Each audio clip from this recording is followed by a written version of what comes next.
In this life, you win the pleasure of Allah subhanahu wa ta'ala, that He is pleased with you, and in the hereafter you win that His pleasure and His grace and mercy would lead you into paradise.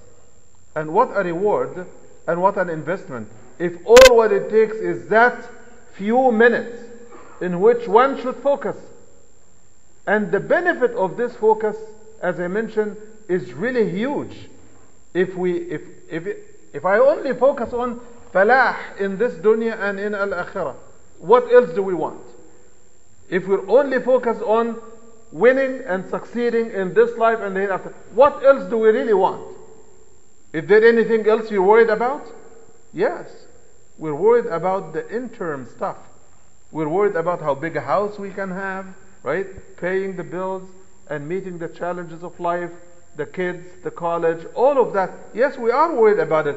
But in comparison and contrast to which issue is bigger, which issue is more important? What we really lack that does not help us get into the state of khushu' and salah is we don't have an appreciation of standing before Allah. We think it is a performance. We say, I perform my prayer. We think it is a performance. So we focus on the fiqh aspect or the mechanical aspect of prayer. I did 4 rak'ah, I did this, I did this. But then what is the content? What is the substance? What is the value? What is the value of this? You know, sometimes when you go to somebody that you think is important and he gives you an appointment, right? We're very happy to just have the appointment, right?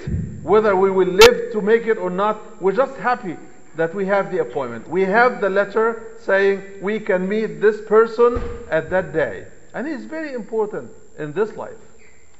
And when we start to go, we prepare everything around and in our life to make sure that we're there in the best of shapes, right? Ready with everything in our head, and if needed, in writing, so that when we go there, we waste no second, right? And we get dressed, we get perfumes, we get ready, fully ready. Allah expects no less. When you come to meet Allah, don't take the open access to lessen the value of whom you are meeting. Don't underestimate the majesty of Allah because He's allowing you an open access, open invitation 5 times a day. You can come even in between any time except for 2 times in the day. When the sun is rising, when the sun is setting. Other than that, every time is yours to pray. That's open access. That's more than any open access. But we should not take Allah for granted because He's allowing us to come in His presence and to devalue our stand before His majesty. This is what makes us lose sight of the importance of paying attention to everything we say, because we're talking to the King of Kings, to the King of heavens and earth, the King of this life and the King of the hereafter, the Creator Himself, subhanahu wa ta'ala. That sense is absent. Sometimes some of us are entering into the prayer and we're lining up, and somebody may be joking with his neighbor or discussing some business, want to finish the deal before the prayer gets in. It is inappropriate. It is inappropriate. You can't go to an important person in this life, and when you are standing getting ready to be received by him, that you're talking on the phone with somebody else. You can't. You can't. They will take the phone away from the entrance completely.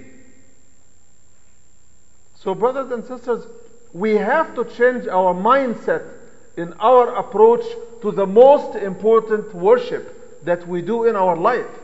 Then we can reap the benefits.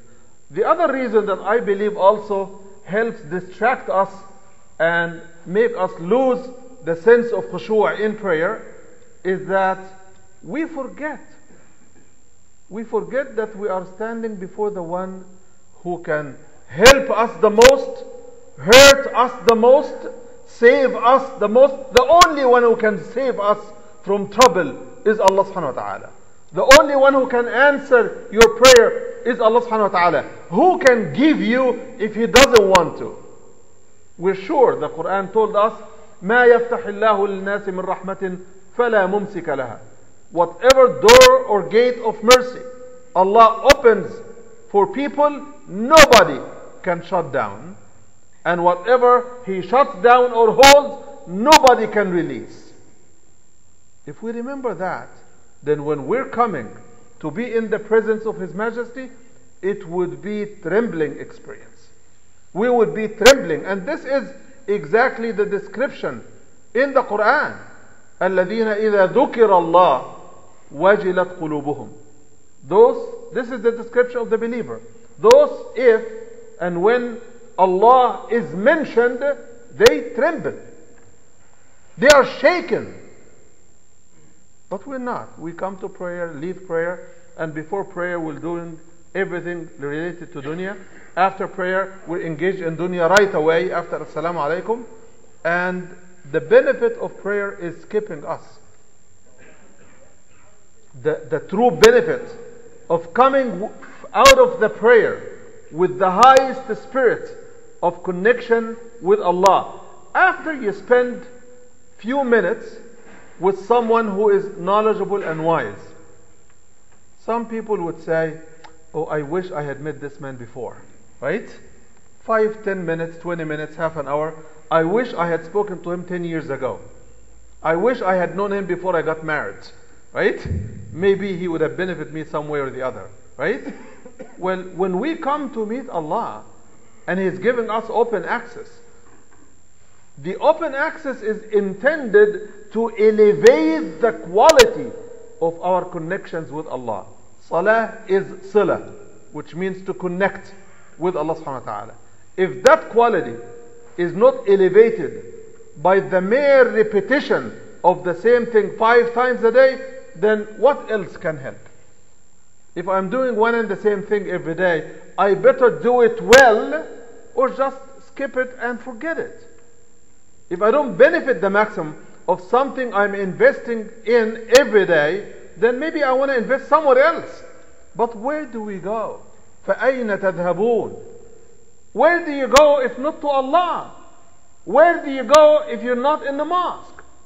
Where do you go if you're not busy in prayer? And where do you go when you need some help? Where do you go when you're sick?